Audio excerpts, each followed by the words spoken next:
All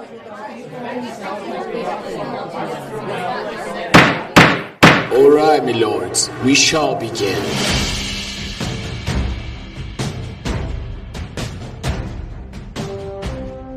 Olá, meus amigos, bem-vindos ao Cast Minster, o seu podcast de teologia reformada, e esse é o episódio de número 33. Meu nome é Alexandre Rocha e o episódio de hoje está icônico. Eita, meu nome é Diego Montenegro e eu adoro bezerro assado. Cara... Como assim? Na brasa? Na brasa, meu patrão. Me vê uma costela aí, por favor. Já provou?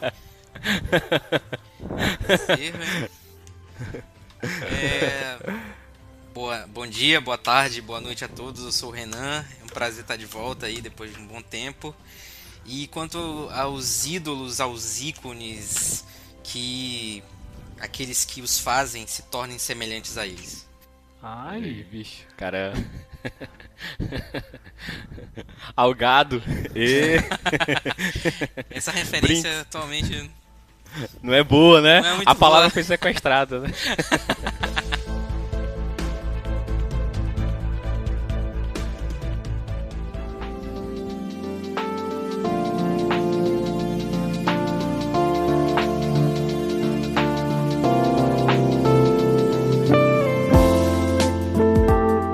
Então, pessoal, depois de mais um longo e tenebroso inverno, estamos de volta, né?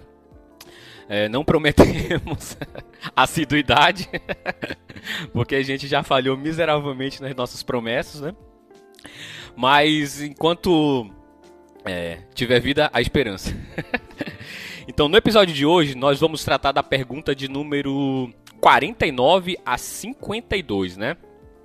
E a pergunta de número 49, sem mais delongas, diz o seguinte: qual é o segundo mandamento? E a resposta é: o segundo mandamento é: não farás para ti imagem de escultura, nem figura alguma de tudo que há em cima no céu e do que há embaixo na terra, nem de coisa alguma que haja nas águas debaixo da terra.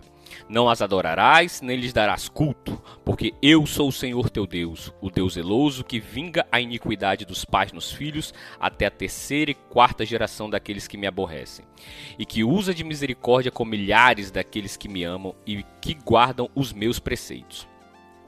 A pergunta de número 50 diz: que exige o segundo mandamento? E a resposta é: o segundo mandamento exige que recebamos, observemos e guardemos puros e inteiros todo o culto e ordenanças religiosas que Deus instituiu na sua palavra. A pergunta de número 51 diz: o que proíbe o segundo mandamento? E a resposta é: o segundo mandamento proíbe o adorar a Deus por meio de imagens ou de qualquer outra maneira não prescrita na sua palavra. A pergunta de número 52 diz: quais são as razões anexas ao segundo mandamento? E a resposta é: as razões anexas ao segundo mandamento são a soberania de Deus sobre nós, a sua propriedade em nós e o zelo que ele tem pelo seu culto. Muito bem, como vocês viram, o episódio hoje vai ser quente, vai ser meio polêmico. Espero que não seja escandaloso e que, acima de tudo, seja edificante para as nossas vidas, para a vida da igreja, né? Então vamos começar. Pessoal, as perguntas de número 50, 51 e a 52, elas falam repetidamente de adoração e culto, né? O que o segundo mandamento e a proibição de produção de imagens tem a ver com o contexto de culto? Beleza, o primeiro mandamento, ele nos adverte a não adorar os outros deuses, né? E o segundo, ele está relacionado diretamente a como adorar o verdadeiro Deus. Tanto é que em algumas tradições, o primeiro mandamento e o segundo mandamento, eles estão acoplados, né? Como se fossem uma coisa só. A gente tem que voltar lá no contexto do Oriente Antigo, em que era muito comum representar os deuses e deusas por meio de estátuas e por meio de esculturas. As representações de deuses eram muito variadas, né?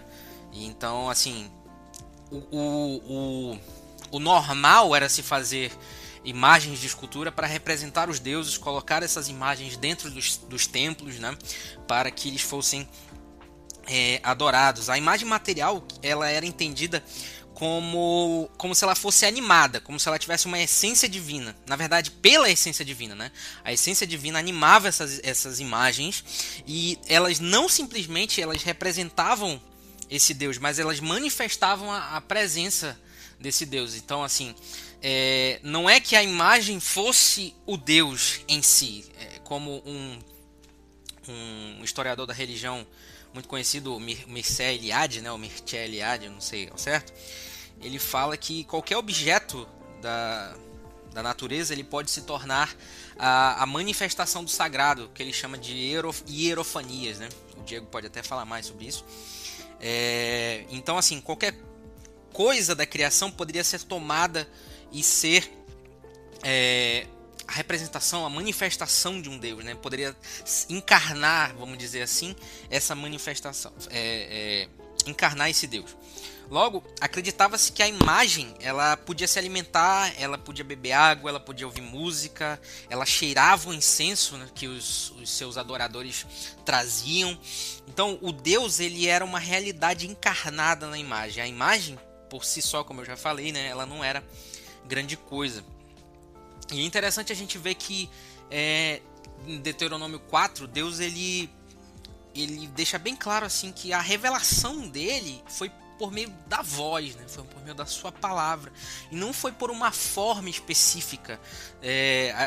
Os israelitas eles ouviram somente os trovões, né? A majestade de Deus ali, aquele espetáculo maravilhoso, mas eles não viram nenhuma forma, né? Então, assim, as outras nações, elas acreditavam que as imagens elas possibilitavam que os seres humanos, eles tivessem uma relação direta com Deus. Então, assim, eu vou forjar esse ídolo, esse ícone, e essa vai ser a minha relação com esse Deus, né? Então, assim, vamos tentar manipular esse Deus por meio dessa imagem, dessa escultura. E já Deus não, ele no estabelecimento do seu culto é muito claro que Deus requer que ele seja adorado já naquela época, né? Claro, né? A aplicação no Novo Testamento que Jesus fala que ele requer adoradores em espírito e em verdade. Já naquela época essa questão já estava subjacente a isso. Então, assim, nós somos chamados a ouvir a Deus e não a olhar para Ele necessariamente, né? Tanto, fazer aqui um parêntese que a Bíblia fala, né, que nós devemos olhar para o Senhor, né, buscar o Senhor, mas assim, não desse ponto de vista material, né, de que nós devemos colocar a nossa confiança em algo que a gente possa tocar, em algo que a gente possa contemplar com os nossos olhos. Tá, então, continuando isso que o Renan falou, não é só essas perguntas citadas aí pelo Alexandre, 50, 51 e 52, que tem a ver com a questão do culto, né? Eu acho que, se eu não me engano, vocês podem me corrigir, mas parece que a primeira tábua toda, né, dos mandamentos, ela está ligada ao contexto de adoração e de culto. Então a gente tem que ler nesse contexto de que Deus está decretando ao povo dele o que é exigido no seu relacionamento com esse Deus, e ele se apresenta no prefácio. Quem quiser, quem não tiver ouvido, pode voltar aí no nosso episódio sobre o prefácio, que é o episódio número 30. Então você vai entender que Deus ele começa se apresentando nesse prefácio como Deus que tirou o povo de Israel do Egito, como Deus que está se reapresentando após esse hiato, né, esse tempo em que eles passaram lá, suscetíveis a muitas influências do povo egípcio, a toda aquela cultura de ícones e de imagens dos egípcios. Então é necessário tratar cada ponto. Então, assim, esse ponto da adoração é o primeiro ponto, é o ponto central, mas não é o único. Esse sermão do Monte Sinai que Moisés recebe, ele não é só a lei moral de Deus. Ele vai continuar para outras etapas. Então Deus vai falar na continuidade dos sermões, ele vai falar para Moisés qual o modo esperado do seu povo de viver a partir do momento que começa a se relacionar com ele. Isso envolve ética, isso envolve a questão jurídica, isso envolve casamento, sexualidade, isso envolve tudo. Economia, negócios, administração dos bens, tudo é abrangido nesse diálogo de Deus com o seu povo a partir do momento em que ele se revela como o libertador. O culto é a primeira demanda. E é nesse contexto dessa demanda de culto que a gente está aqui. Então Deus está dizendo assim, olha, tudo que vocês viram, tudo que vocês souberam que estava ligado a uma majestade, a um poder, seja ligado sei lá, forças naturais, da colheita, do sol, das estrelas, da lua, do vento, do fogo. Tudo que vocês ouviram, tudo que vocês viram, né, em formas de imagem, não é Deus. Não é Deus. Isso que o primeiro mandamento especifica bem. Deus é Yahvé. E o prefácio diz: Yahvé é o Deus que tirou vocês do Egito. E agora no segundo mandamento, quando essas perguntas 50, 51 e 52 focam na questão da adoração e deixa bem claro no segundo mandamento, na pergunta 50, que tem a ver com culto, não só adoração no sentido geral, mas culto, é porque no momento de adoração a Deus a gente precisa ter em mente exatamente quem Ele é. E quem Ele é não passa necessariamente por um ícone.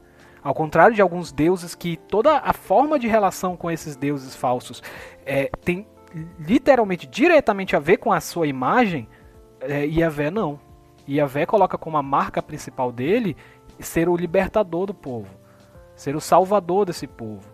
E ter os preceitos que ele tem para esse povo. Então eu acho que é por isso que tem a ver com culto esse mandamento, porque ele está falando sobre como nos relacionamos com Deus primeiramente nesse sentido de adoração a ele.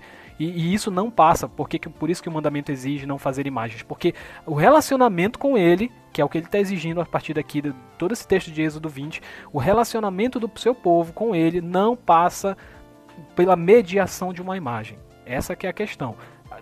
Imagem nesse sentido do que o termo hebraico quer dizer, Pezel, ídolo, né? Não passa por isso. Um ídolo não está entreposto entre Deus e o seu povo. As formas como ele quer que o seu povo se relacione com ele estão aqui na lei, e aí a gente vai desenvolver isso conforme for tratando a questão da lei mais amplamente falando.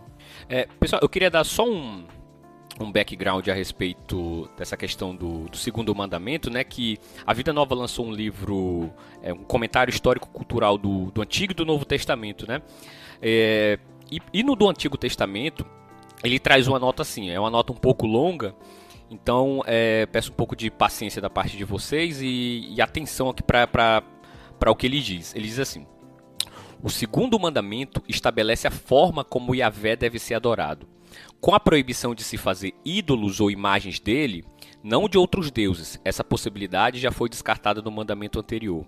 O mandamento não tem nada a ver com representações artísticas, embora as imagens esculpidas do mundo antigo fossem de fato obras de arte.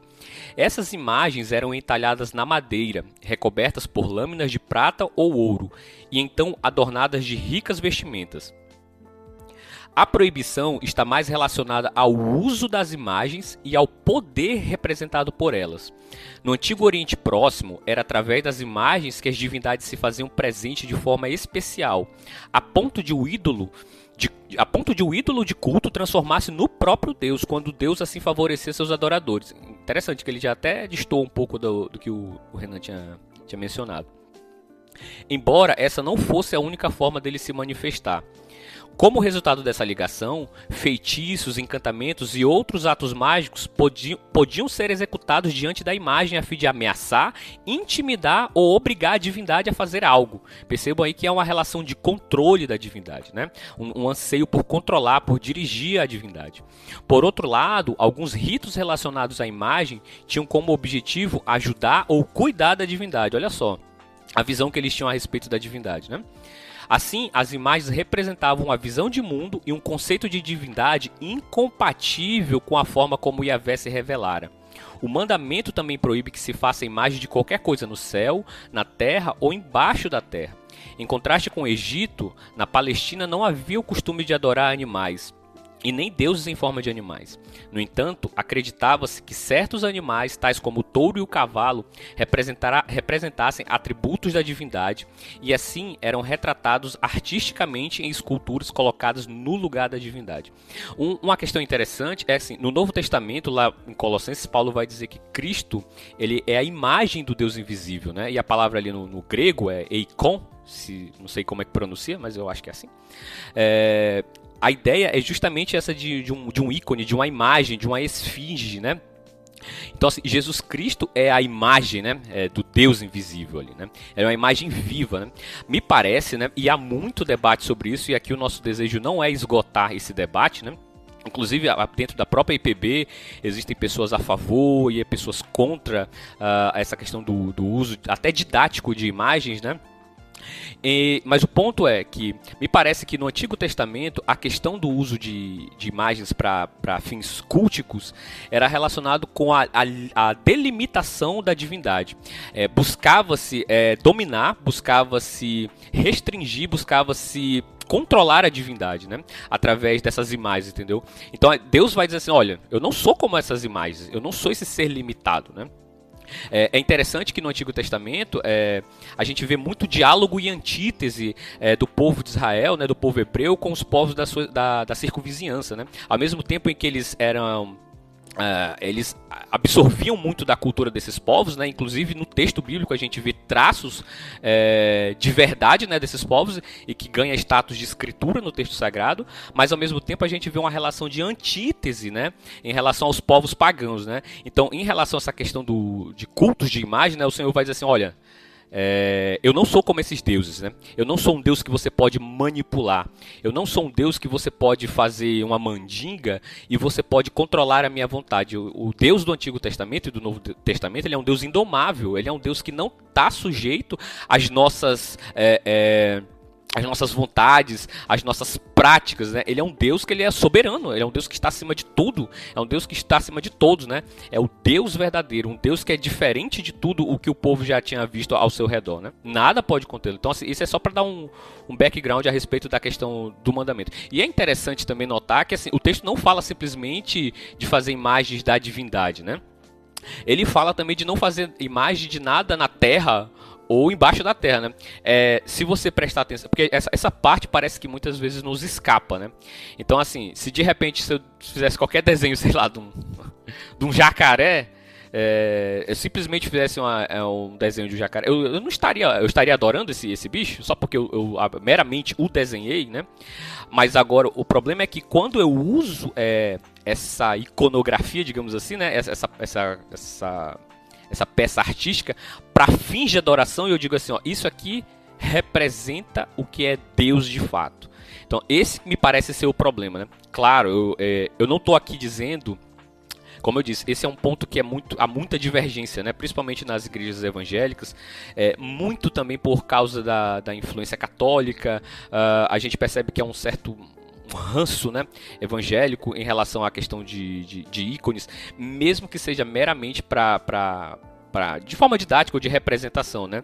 Nós precisamos admitir que nós somos muito influenciados pelo evangelicalismo americano, né, que é extremamente avesso na sua maioria, né? O contexto mais evangelical, a qualquer tipo de representação de qualquer uma das divindades, né? Então, assim, a gente precisa também colocar as cartas na mesa, né? Então, e admitir que nós temos esse traço, né? E que para nós não é natural você olhar para uma representação de Cristo, ou do Espírito Santo, ou do Deus Pai, e não simplesmente olhar como uma representação artística, né? Nós tendemos a olhar aquilo como um objeto de culto, né? Então é algo que precisa ficar bem claro aí na nossa mente. Sim, Alexandre? Esse foco que tu deu assim, em como Deus está se colocando para o povo, foi o que eu quis enfocar também no meu comentário, de deixar claro que ele está se revelando e de que ele está colocando os termos nessa relação que começa a estabelecer entre ele e o povo. Deus está fazendo isso. E é interessante essa forma que tu colocou de ele não se deixar ser limitado ou contido, como o Renan falou, que Deus fala durante o mandamento que ele é um Deus zeloso. E é interessante a palavra no hebraico, se tu for olhar, né, tem essa palavra, esse verbo aí, ele na verdade é um adjetivo, mas funciona como um verbo, é que essa palavra ela tem tipo assim um campo léxico muito, muito amplo. Eu tava dando uma olhada aqui um pouco antes do episódio, e assim, tipo, aparece diversas vezes no Antigo Testamento a palavra zelo, mas essa forma que tá aí no original hebraico, acho que é Canaan, uma coisa assim, essa forma que tá aí, ela só aparece ligada à pessoa de Deus. Ela não aparece em outras ocasiões no Antigo Testamento. Todas as outras formas com que a palavra zelo aparece dão uma outra conotação, uma conotação de um ciúme sexual do homem pela mulher, um ciúme que pode ser puxado para um lado mais de possessão mesmo, ciumenta, sexual, envolvendo casamento, envolvendo homem e mulher e tal. forma que aparece aqui em Êxodo, eu não achei nenhum dicionário que explorasse demais essa forma. Eles só colocam assim, ciúmes, entre parênteses, associado à pessoa de Deus, ponto. Eles não exploram muito o campo léxico dessa forma, desse adjetivo, zelo, porque ele está ligado justamente a isso, a esse relacionamento. Todas as vezes que essa palavra vai aparecer, eu tenho uma lista aqui, vai aparecer em Êxodo 25, vai aparecer em Êxodo 34:14, Êxodo 34, já falei, Êxodo 34:14, Deuteronômio 4:24, Deuteronômio 5:9, Deuteronômio 6:15. Em todas essas aparições, o contexto é: eu sou um Deus zeloso, eu estou exigindo isso de vocês. Então tem a ver com essa demanda, Deus está demandando isso. Isso que é muito importante. A gente não está falando aqui de um padre, de um líder de uma religião que está estabelecendo como é que ele acha que a adoração convém melhor. Não, é Deus dizendo quem ele é e como ele quer ser adorado. Isso é muito importante deixar claro, né? Então, por isso que toma essas conotações. O Senhor, ele era ciente de como o culto acontecia em todos os entornos que Israel conhecia, e ele está estabelecendo a forma dele. Sim, sim. Essa questão de Deus ser zeloso é interessante porque, assim, num comentário que eu estava lendo, o zelo de Deus, esse ciúme santo, vamos colocar assim, do Senhor, ele é diferente da indiferença. É até meio um jogo de palavras, né? Porque assim, o Deus de Israel, ele não é indiferente ao modo como o seu povo o adora, diferentemente das outras nações, e que o estabelecimento do culto era a partir do povo, certo? Para o Deus. Na verdade, Deus estabelece o seu culto para o seu povo. Então, assim, eu entrei em aliança com vocês, né? Eu fiz tudo, eu estabeleci essa aliança e eu quero ser adorado dessa maneira. Essa é a maneira correta de me adorar. Então, assim, Deus não é um Deus indiferente ao seu culto e nem ao seu povo, porque, assim, ele está numa relação de casamento, né, com o seu povo. Então, assim, a igreja, vamos colocar já no contexto do Novo Testamento, a igreja é a noiva de Cristo. Então, assim, como noiva, como esposa de Cristo, Cristo tem esse zelo por ela, de dizer assim, olha, eu não sou indiferente a você ir após outros deuses, né? Eu não vou achar isso normal, eu não vou achar isso correto, então volte-se para mim. Eu sou o teu libertador, eu sou o Senhor, eu sou aquele que te fez, que te conhece, etc. Ele vai dar N razões, né, para que nós não possamos ir a outros deuses, né? Sim. Então, assim, a idolatria, ela é uma forma de adultério contra o Senhor. Você conta tempo, Senhor. Será que Deus, o Criador do universo, ele pode ser comparado a um boneco desse tão feio, tão horrível, tão desgraçado? E pegando esse teu gancho já da idolatria, Renan, pensando justamente assim, além desse contexto de culto, né, nós podemos dizer que as imagens e os objetos podem representar o risco nessa questão da idolatria, porque por exemplo, como diferenciar a contemplação de peças de arte de idolatria? Então, aí olha só, tem um negócio que eu gosto muito, toda vez que eu volto para dar uma olhada no Antigo Testamento, ou então quando eu tô fazendo minha leitura sequencial do Antigo Testamento, toda vez que eu chego lá em Números, lá em Levítico, quando Moisés dá todo aquele foco na como foi a construção do tabernáculo e de todos os itens do tabernáculo, o zelo do Senhor, novamente aqui a palavra zelo, pelo nível de detalhe que ele demanda na construção do tabernáculo, como ele quer que seja feita cada peça, toda a estrutura do tabernáculo, todos os itens que compõem o tabernáculo, isso fica muito evidente que Deus, ele se importa muito com a beleza, ele se importa muito com a estética, ele se importa muito com isso. E lá era no contexto de culto. Ele está estabelecendo como a arte vai servir o culto, como a arte, como a estética vai adornar a adoração a ele. É Deus determinando isso por meio. E aí Moisés tem que chamar um cara lá, que eu esqueci o nome dele agora, infelizmente, mas que é o artífice mais conhecido por trabalhar com metal e com madeira, com pedra e tal. E é ele que cuida de todo, supervisiona toda essa parte. A tribo de Israel começa a trazer ouro, prata, para ser fundido e usado nisso. Então, assim, tem toda uma comoção artística do povo de Israel para fazer com que o tabernáculo, que o culto fosse o mais bonito possível. Davi, já lá na Terra Prometida, ele é tocado no seu coração por isso, né? Porque ele habitava numa casa feita de cedro, se eu não me engano, e Deus morava num tabernáculo. Segundo o Wikipédia, diz que o nome do cara é Bezaliel. Bezaliel, né? Então, Ou Bezalel. se eu não me engano é Bezalel, alguma coisa assim. Mas se tá no Wikipédia, tá certo. Aí... A propósito, Davi... só um parêntese. Sim, vai. Se o Vitor da Igreja Presbiteriana do Coroado 13 estiver ouvindo esse podcast, tá aí o nome do seu filho, Bezalel. Toma. Aí chega Davi também tem o mesmo problema. Davi olha pro tabernáculo, olha pra casa real onde ele morava e ele fica incomodado que em padrões estéticos daquele tempo a casa dele fosse muito mais bonita que o tabernáculo. E Deus, apesar de Deus dar uma certa bronca nele ali, Deus aceita que seja um templo esteticamente mais bonito feito para ele do que o tabernáculo era. Então assim, Deus não rejeita a beleza, não rejeita a arte, não rejeita nada disso. Então tá claro já aqui para mim que o cristão, o crente se envolver com arte, com produção artística, não interfere nada a ver nesse mandamento de não adorar outros deuses ou de adorar por meio de imagens, porque isso aí a gente está falando agora fora do contexto de culto. Mas o que eu quero frisar é que esses exemplos que eu dei do Antigo Testamento, eles estão em contexto de culto. Tá? O que Davi fez foi pensando na adoração, no serviço público, e o que os filhos de Israel fizeram, trazendo seus materiais e contribuindo para a construção do tabernáculo e dos itens do tabernáculo, também era pensando no contexto de culto. Mas, pensando fora do contexto de culto, que é a pergunta do Alexandre, fica óbvio que não, que esse preceito é o preceito de que a criação do Senhor é boa e de que envolve o nosso cuidado, a nossa capacidade de administrar e de organizar a criação.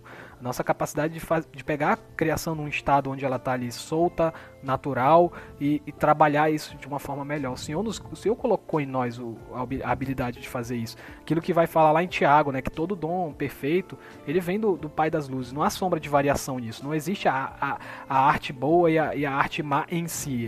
É o que a gente faz com essa arte, né, que vai dizer se ela está servindo a um mau propósito ou a um bom propósito. Então eu acredito que você ter um apreço artístico por obras de arte não tem problema nenhum. E aí, conforme o Alexandre for puxando esse assunto para a área mais polêmica, que é como a gente pode introduzir a arte e a estética dentro do culto, aí a gente vai comentando. Mas aqui deixando claro, fora do contexto de culto, eu simplesmente acho que não tem nenhum problema em produzir qualquer tipo de arte que seja, até mesmo arte sacra, né, que a gente chama, desde que feita com ordem e decência. Mas fora do contexto de culto, eu acho que não tem nenhum problema. Aí dentro de culto a gente vai discutir mais pra frente. Então, essa questão da idolatria, né, pensando no contexto de culto especificamente, a gente enxerga com bastante nitidez no Antigo Testamento que a idolatria estava muito associada a dois fatores, né, que é a injustiça e a perversão moral, né? Uhum. Apesar de a perversão moral também ser um tipo de injustiça. Uhum. Mas são dois aspectos que estão intimamente ligados, né? E que a adoração de um falso Deus era consequência dessa adoração, essa injustiça, essa perversão moral. É tanto que a gente vê no Antigo Testamento, quando o povo se desviava do Senhor, né, e adorava falsos deuses, a gente via o pobre sendo negligenciado, né, o órfão, o estrangeiro, a gente via perversão na área sexual, né? A gente via perversão no sentido de sacrificar os próprios filhos a falsos deuses, né? Ao deus Moloque, né?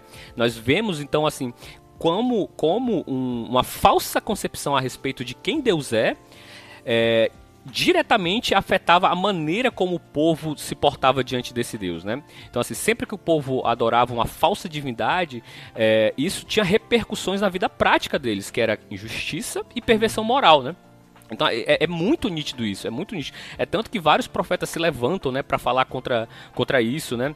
E às vezes numa linguagem extremamente pesada, inclusive, né, por conta dessa questão sexual, que eu nem vou entrar aqui, apesar de estar no texto bíblico, Ezequiel Filhos.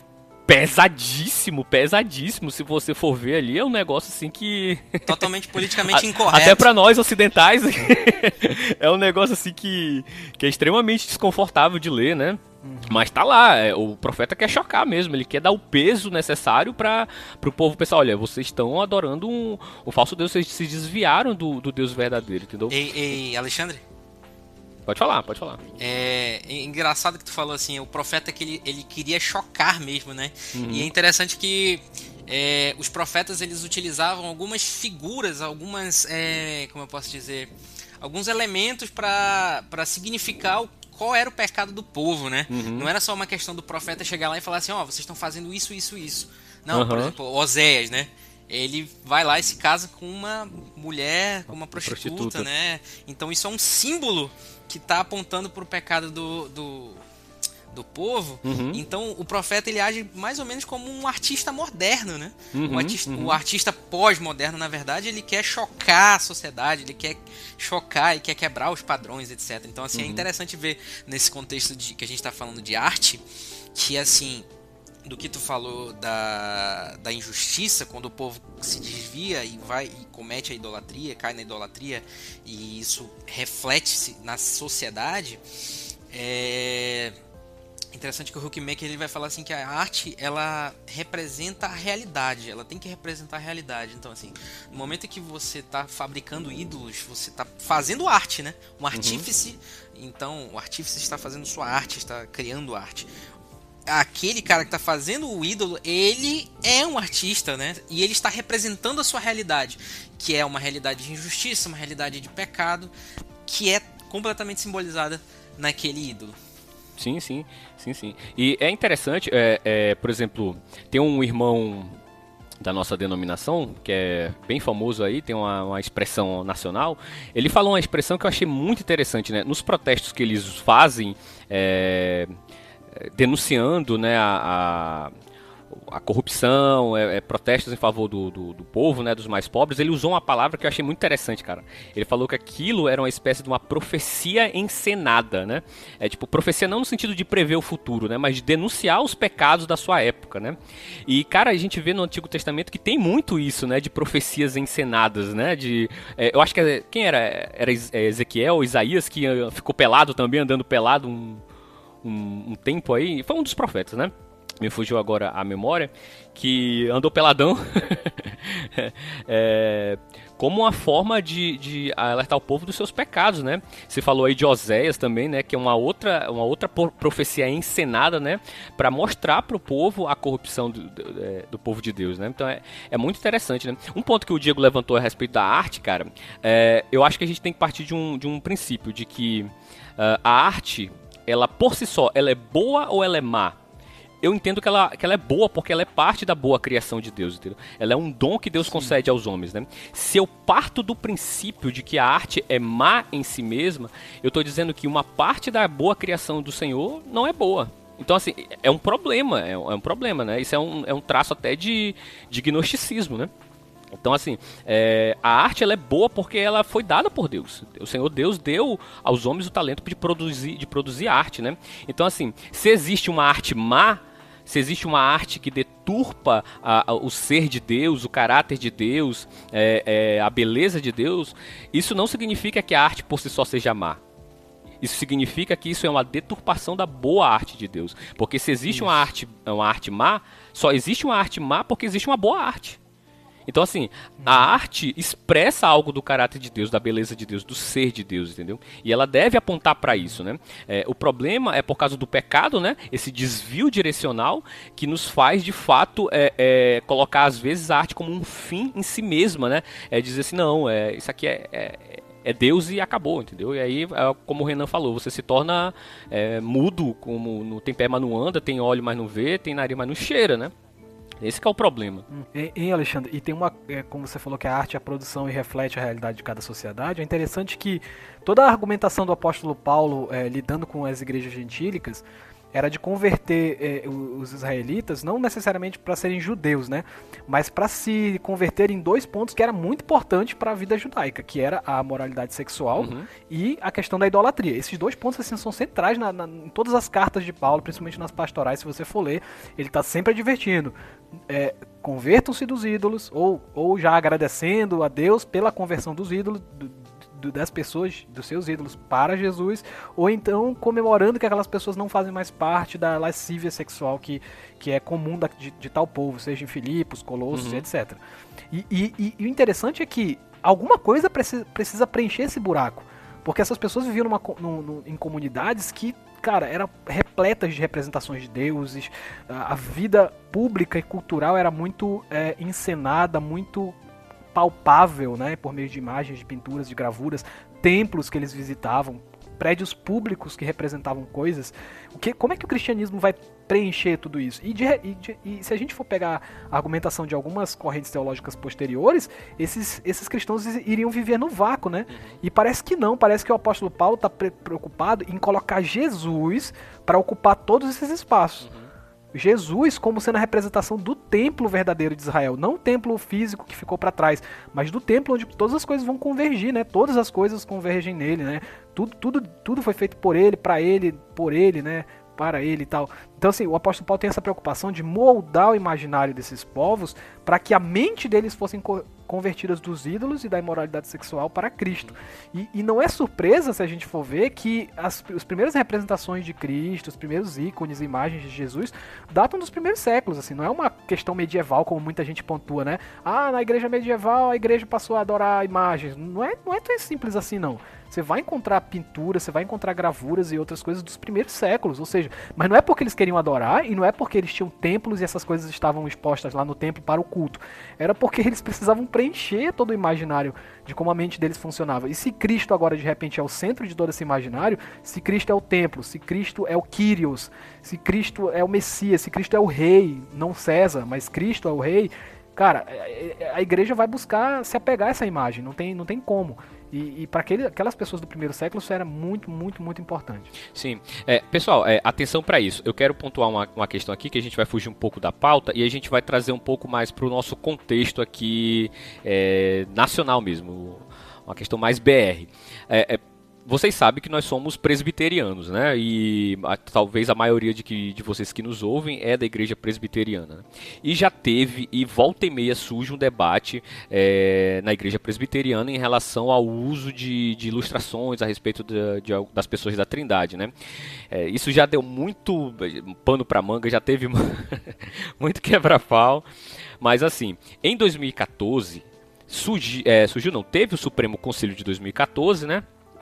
E apareceu um documento a respeito dessa questão do uso de ilustrações das 3 pessoas da Trindade nos materiais impressos pela editora Cultura Cristã, né, que é uma editora presbiteriana, né?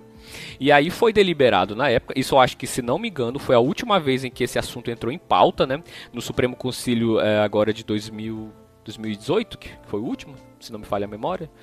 2018, foi. Eu acho que esse assunto não entrou em pauta. Então, assim, a última resolução que nós temos é a de 2014, né?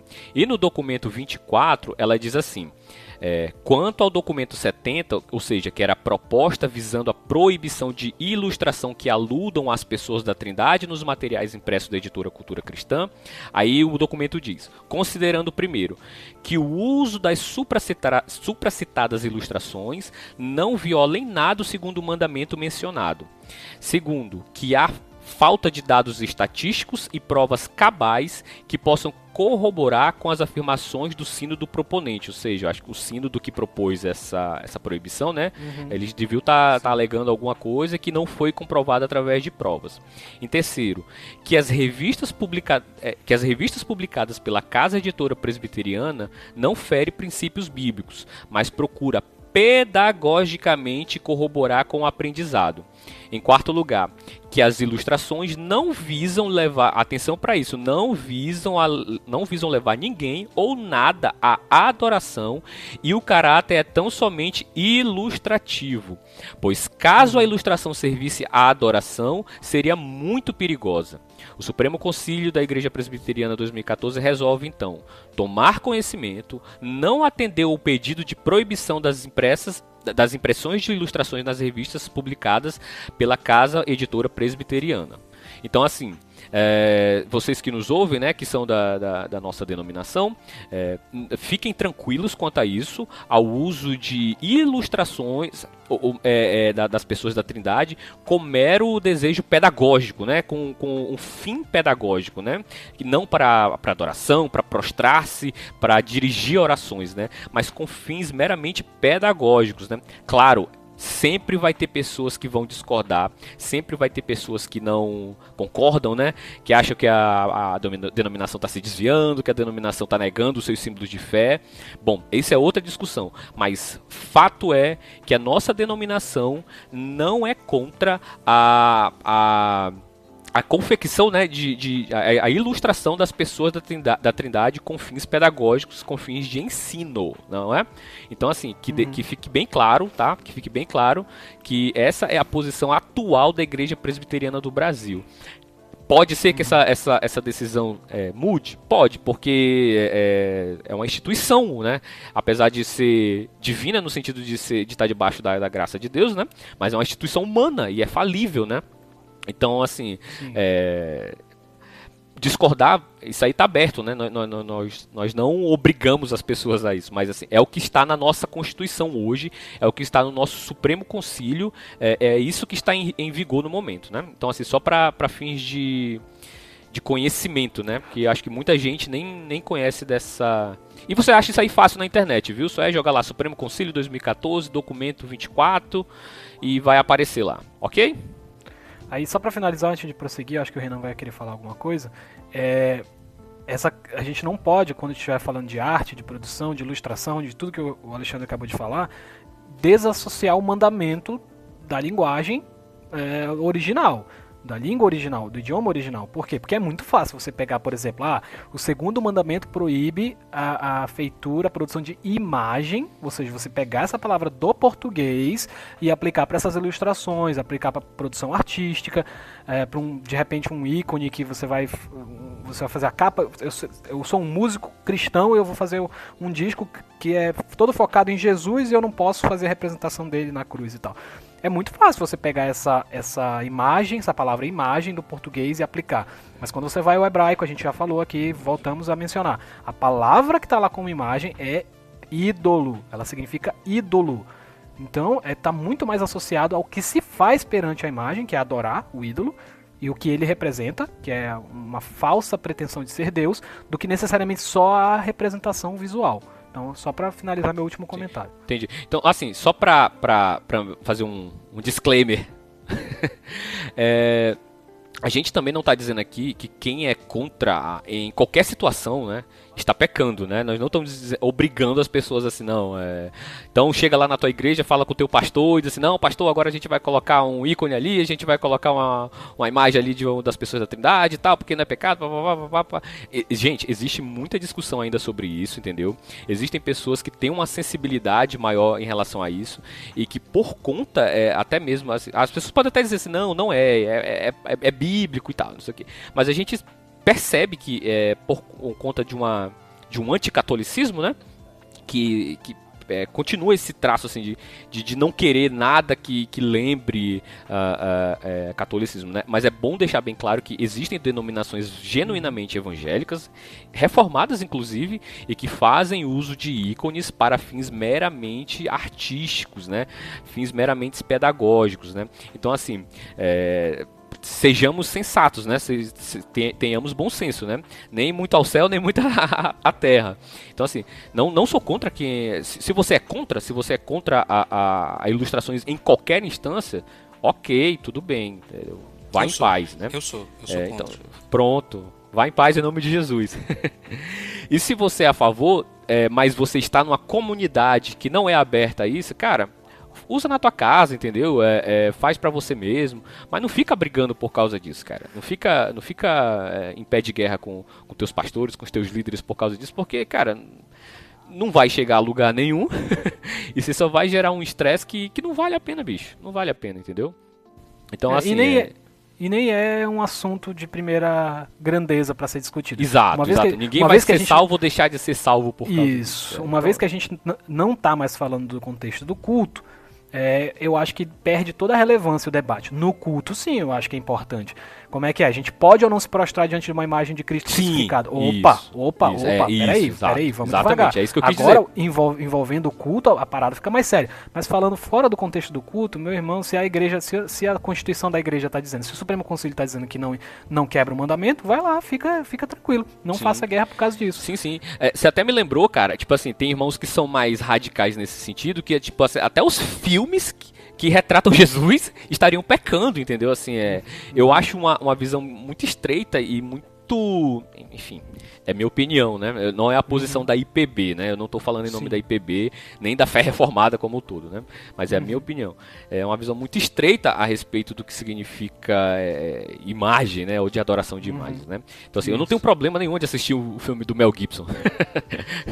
Porque lá tem um homem que está retratando quem Jesus é, né? Não tem problema mesmo. Outra coisa, inclusive eu, respeitosamente, né, discordo do nosso catecismo maior, que fala inclusive a respeito de não poder fazer representações interiormente, né, dentro da nossa mente, de nenhuma das pessoas da divindade. O meu problema com isso, né, e não é só eu que falo isso, né, o John Frame, que é um eminente teólogo presbiteriano, eu acho que ele ainda é presbiteriano. Ele também discorda dos símbolos de Westminster nesse sentido. Para mim é impossível você elevar o seu coração a Deus, é impossível você ler as narrativas bíblicas e não formar uma imagem mental daquilo que você está lendo ou do que está sendo narrado para você. Então, assim, o simples fato de quando eu oro a Deus, aí você diz assim, mas eu posso orar a Deus e eu posso, quando eu estiver em oração, pensar em nada. Então, tipo assim, Deus é um nada? Porque alguma imagem mental vai formar, bicho. É algo da nossa Constituição, não tem como fugir, cara. Não tem muito como você fugir, entendeu? Então, assim...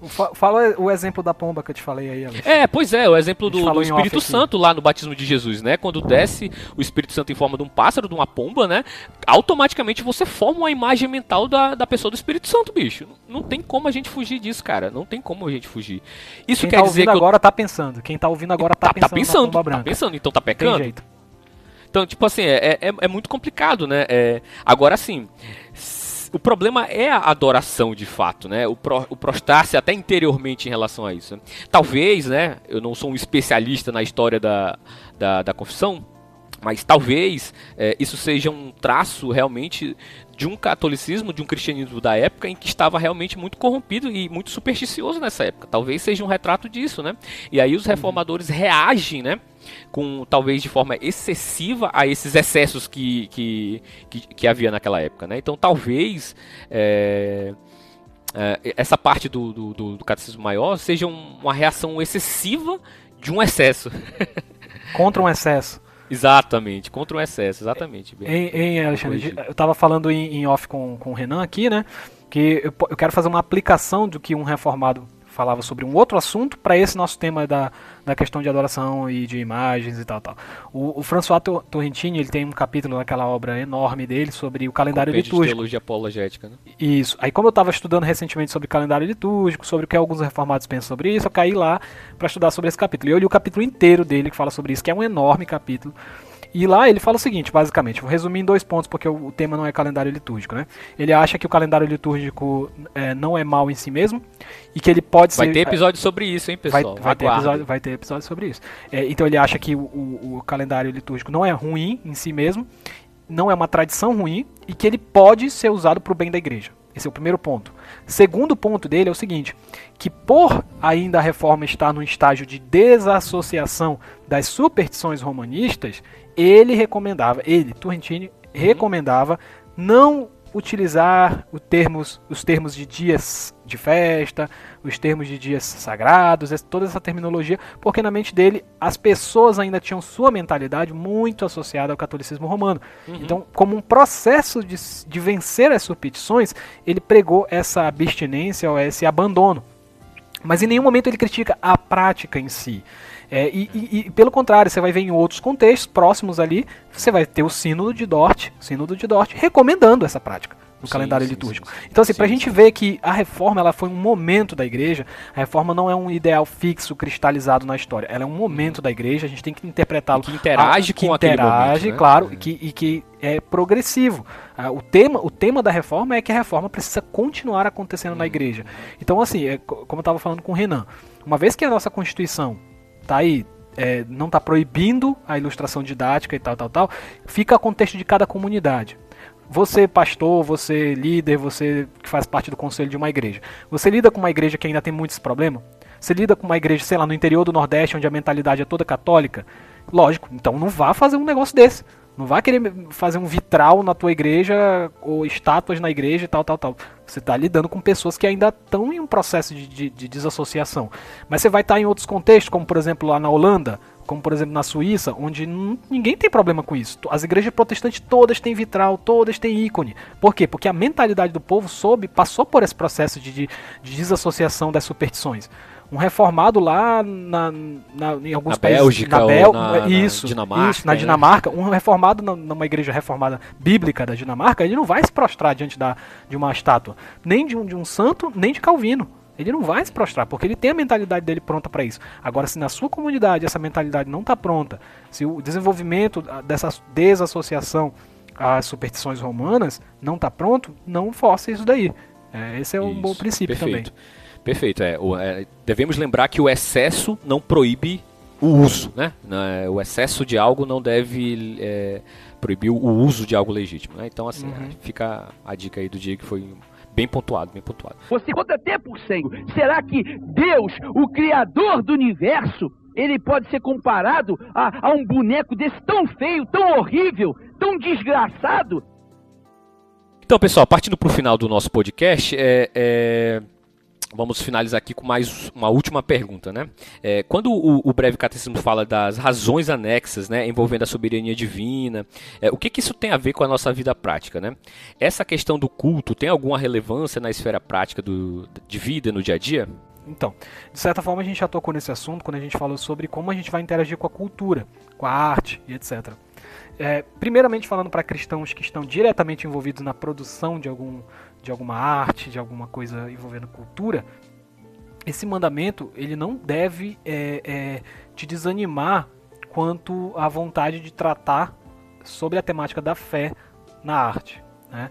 É triste quando cristãos eles produzem em grande volume, mas com pouca qualidade, porque de repente uma falsa noção ou interpretação de alguma coisa limita. De repente o cristão tem uma ideia de fazer algo esteticamente bonito e não consegue porque acha que aquele tema é delicado, vai interferir em algum mandamento. Então, o primeiro ponto que a gente está estabelecendo é esse, assim, falando de um assunto bem restrito, assim, que é a produção artística. Mas de uma forma mais ampla na nossa vida, a gente tem que olhar e notar que esse tempo todo de busca dos reformados, dos protestantes, de desassociar o tema das imagens da idolatria dos católicos, tem esse lado positivo, mas tem um lado negativo que é de repente a gente deixar de olhar para um nível mais profundo da idolatria e da produção de ídolos, que não envolvem imagens físicas. A idolatria a coisas que não são palpáveis, ou até que são palpáveis, mas que não são vistas por nós como ídolos. Então, o Senhor Jesus fala de mamon no Novo Testamento, fala da idolatria pelo dinheiro, pelo bem, pela estabilidade financeira. Tudo isso é idolatria igualmente, embora não esteja necessariamente associada à produção de imagens e ao culto. É, sim, quebrar o segundo mandamento, quando aquela imagem do sucesso, quando aquela imagem da estabilidade, quando aquela imagem de sexualidade, quando aquela imagem sensual de mulheres que você deseja, de homens que você deseja, quando uma imagem começa a guiar o teu coração, ali está o teu tesouro. Então, é muito comum a gente ver no contexto evangélico essa crítica à igreja romana pelos seus ícones. A capa do nosso episódio, inclusive, ela ilustra isso, né? Você pode estar olhando a capa aí e num primeiro momento, antes de dar play nesse episódio, você pode ter pensado que a gente ia passar o episódio inteiro descendo pau na igreja católica. E não é só isso, a gente não pode parar por aí. Com uma crítica. E pra falar a verdade, cara, eu sinceramente, eu nem acho que todo católico seja um idólatra, né? Exatamente. A gente fala de um catolicismo mais popular, né? Mais, periferia, ou sei lá, alguma coisa do tipo, falta de entendimento, a gente idealiza isso daí e ponto. Mas não é nem esse o objetivo do episódio. Agora, a essa altura do episódio já deu pra perceber isso. Mas que outras formas de religião evangélica podem conter idolatrias mais disfarçadas, idolatrias mais com uma roupagem que não parece de adoração, mas estão adorando a prosperidade, estão adorando a felicidade humana, estão adorando, sei lá, por aí você vai desenvolvendo. Acho que já deu para entender meu ponto. O fato é, o problema é mais profundo, como o Senhor Jesus disse. O que você coloca na boca vai sair, não é o que vai te contaminar, mas é o que sai dele, é o teu coração. Como a gente já conhece essa frase, o coração é a fábrica dos ídolos, né? Então, assim, você tem que tomar cuidado com o seu coração. Em primeiro lugar, se ele vai te direcionar para adorar um ícone, beleza, você se abstrai disso daí, de ter ícones. Mas e se ele te direciona para adorar outra coisa? A tua família, o teu emprego, a estabilidade financeira, sei lá, outra coisa. Você vai ter essa mesma dureza? Você vai ter esse mesmo zelo de cuidar desse seu coração, dessa inclinação à idolatria? Essa que é a pergunta. É muito fácil condenar quem tem ícone em casa.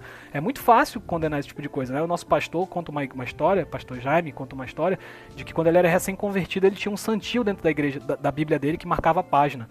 E aí um super crente veio conversar com ele e falou assim: que história é essa? Você não é evangélico e marca a página da tua Bíblia com esse santinho? E depois um outro crente mais experiente foi lá e exortou esse irmão, falou assim: olha, se ele só tem isso daí para marcar a Bíblia dele e ele não tá adorando esse negócio, qual é o problema? Né? Então assim, cuidado com esse negócio de usar esse zelo para fazer esse tipo de coisa.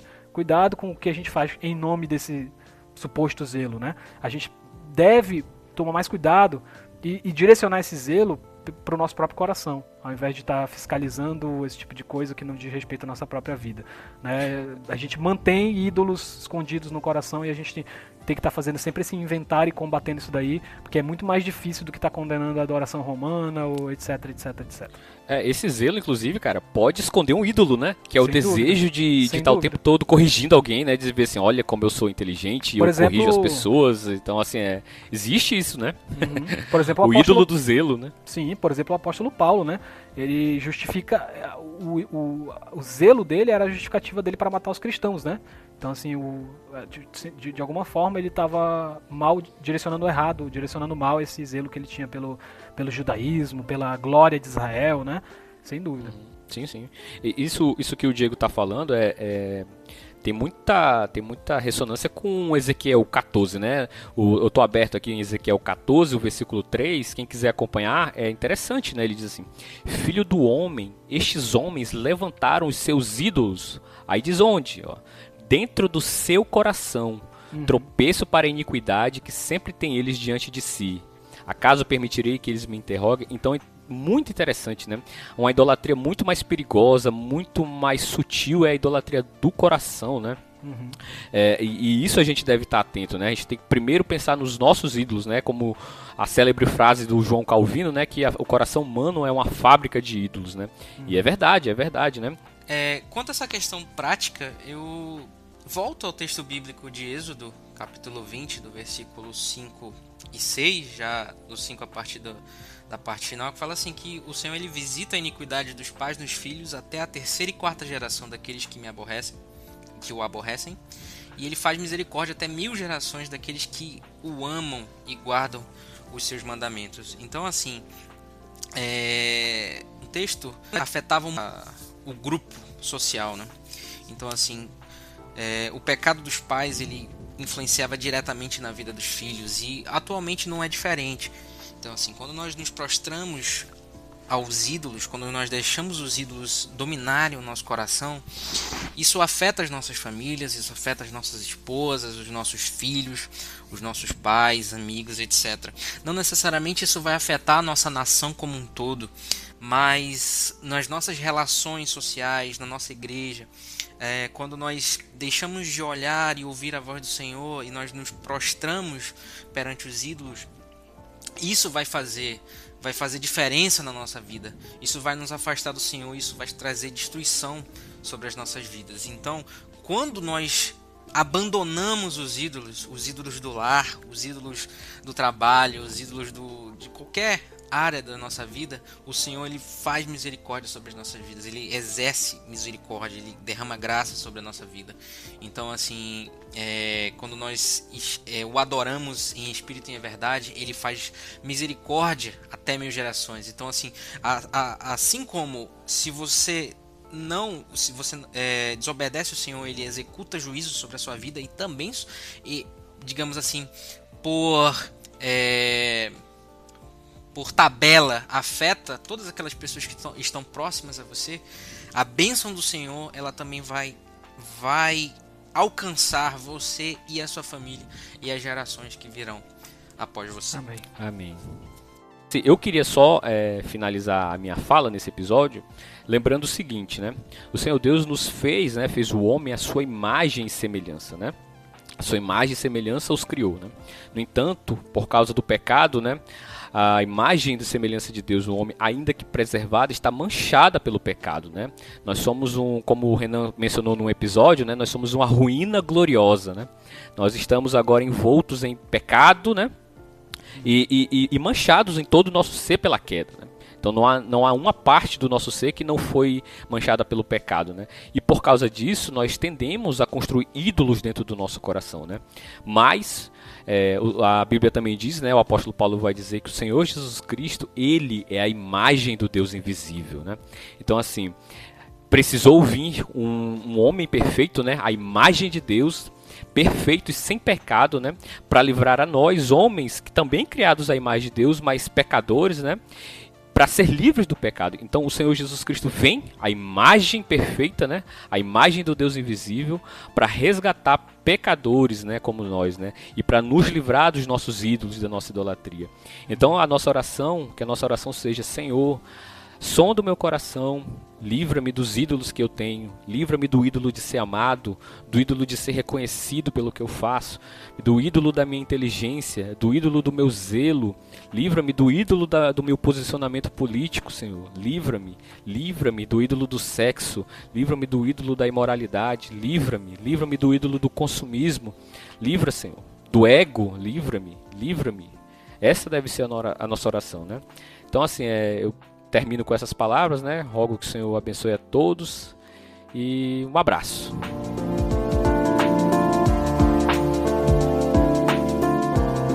Então, pessoal, esse foi mais um episódio. Espero que seja útil para vocês, que seja edificante. Eu sei que a gente que não respondeu todas as dúvidas que vocês possam ter, né?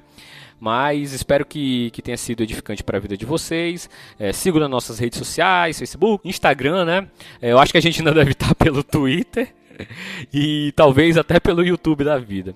Mas então é isso, pessoal. Um grande abraço a todos. Que o Senhor Deus os abençoe e valeu. Abraço. Valeu. Valeu.